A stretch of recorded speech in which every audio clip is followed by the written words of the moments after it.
মই সোপাধৰা নহয়, মই শিল্পী।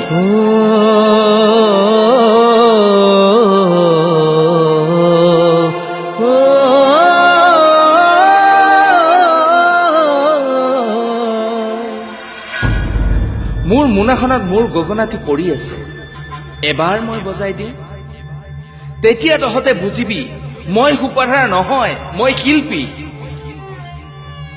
মই দুষ্কাৰ্য কৰি ফুৰা, অসৎ উপায়েৰে অসমত সোমোৱা অনা অসমীয়া পাখণ্ডও নহয়। মই অসমীয়া, সঁচাকৈ মই অসমীয়া। মোক কিয় মাৰিছে সিহঁতে মই ধৰিব পৰা নাই। দিনৰ ভাগতে ফুৰিবৰ বাবে আহিছিলো তহঁতৰ কাৰ্বি আংলঙত, দুষ্কাৰ্যৰ বাবে নহয়, আজৰি সময় কটাবৰ বাবেহে আহিছিলো।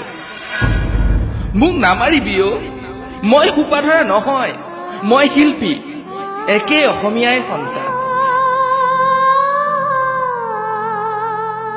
মোৰ গাটো বিষাইছে, আৰু নামাৰিবি অ', চা উঠটো ফাটিব ধৰিছে, আৰু নামাৰিবি, মই তহঁতৰ বাবে বাঁহীটো বজাব নোৱাৰিম।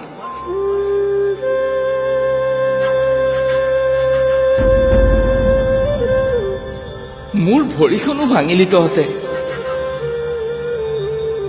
এতিয়াতো যাব দে, এবাৰ আমাক জীয়াই থাকিব দে। ভগৱান কি দুখ আমাৰ। ঘৰত আয়ে অপেক্ষা কৰি আছে আমাক চাবলৈ।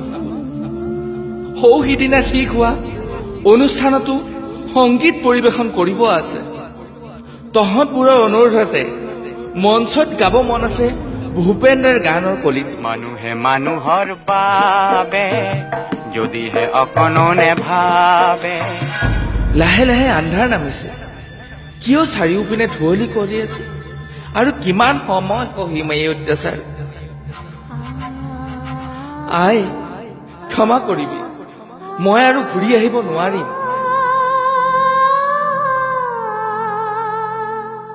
অসমবাসীও মোৰ মৃত্যুত মোক পাহৰি নাযাবি। মই জীয়াই থাকিব বিচাৰিছিলো, মোক জীয়াই ৰাখিব লাগিব। মই সপোন দেখিছিলো, মোৰ সপোন পূৰাব লাগিব। পাৰিলে এই জীৱশ্ৰেষ্ঠ মানুহ কেইজনক এবাৰ বুজাই দিবি, মই সোপাধৰা নহয়, মই শিল্পী, মই অসমীয়া হয়, সঁচাই অসমীয়া।